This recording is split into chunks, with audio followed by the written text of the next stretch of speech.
करी निर्दूताखिल घोर पापनि करी प्रत्यक्ष माहेश्वरी प्रालेयाचल वंश पावन करी काशीपुराधीश्वरी भिक्षां देहि कृपावलम्बन करी मातान्नपूर्णेश्वरी नानारत्न विचित्रभूषण करी हेमाम्बराडम्बरी मुक्ताहार विलम्बमान विलसत् वक्षोज कुम्भान्तरी काश्मीरागरुवासिता रुचिकरी काशीपुराधीश्वरी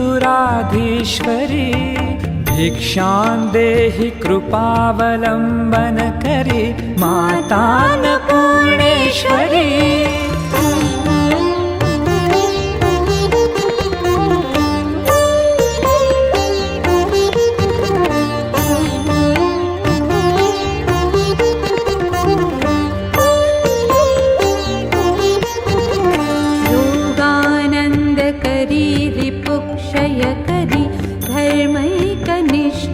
करी